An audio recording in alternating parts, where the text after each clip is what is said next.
అజ్ఞానమనే చీకటిని తొలగించి జగతికి జ్ఞానమనే వెలుగును బోధించేవారు గురువని బర్దిపూర్ దత్తగిరి ఆశ్రమ పీఠాధిపతులు శ్రీ శ్రీ శ్రీ 108 వైరాగ్య శిఖామణి అవధూత గిరి మహారాజ్ డాక్టర్ సిద్ధేశ్వరానందగిరి మహారాజ్ అన్నారు.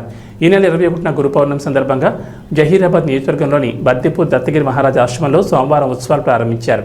ఉదయం సుప్రభాత సేవ, గణపతి పూజ, శ్రీ దత్తాత్రేయ స్వామి అభిషేకం, సామూహిక అనఘాతి వ్రతం, గురుచరిత్ర పారాయణం తదితర పూజా కార్యక్రమాలతో గురు పౌర్ణమి ఉత్సవాలు వైభవంగా ప్రారంభించారు.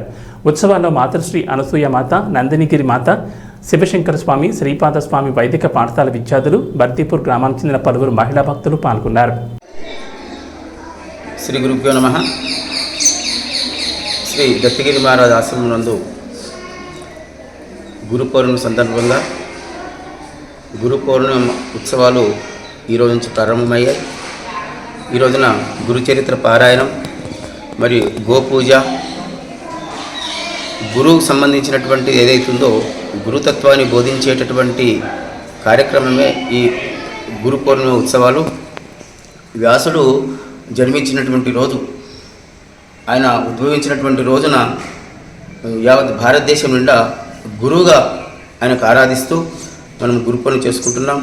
వ్యాస భగవానుడు అంటే 4 వేదాలను విభజించి మనకు బ్రహ్మసూత్రాలను అందించినటువంటి మహానుభావుడు. అలాంటి మహానుభావుని గురుత్వంగా మనము గుర్తించి ఆయనను పూజిస్తున్నాం.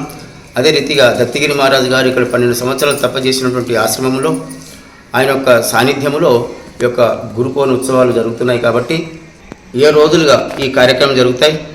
లాస్ట్ రోజున గురు పౌర్ణమి రోజున గురుగారికి 108 వైరాగ్య శిఖామణి అవధూత గిరి మహారాజుకి పాదపూజ కార్యక్రమం, మరియు రథయాత్ర, ఈ గురుచరిత్ర పారాయణ ముగింపు కార్యక్రమం ఉంటుంది. మరి ఇక్కడ ఈ ఆశ్రమానికి సంబంధించిన శిష్యులందరూ కూడా ఇక్కడ వచ్చేసి ఈ కార్యక్రమంలో పాల్గొంటారు. ఆ కార్యక్రమం పెరుగుతున్న తీర్థ ప్రసాదాలు ఉంటాయి. కాబట్టి భక్తులందరూ కూడా మనకు అజ్ఞానం ఉన్నప్పుడు జ్ఞానాన్ని అందించేటటువంటి వారు గురువే. కాబట్టి ప్రతి ఒక్కరు కూడా ఇక్కడ వచ్చేటటువంటి వారు రావచ్చు. రాని ఎడల మరి ఎక్కడైతే ఉన్నారో అక్కడనే గురువును స్మరించి పాదపూజ కార్యక్రమాలు చేసుకోవాలి.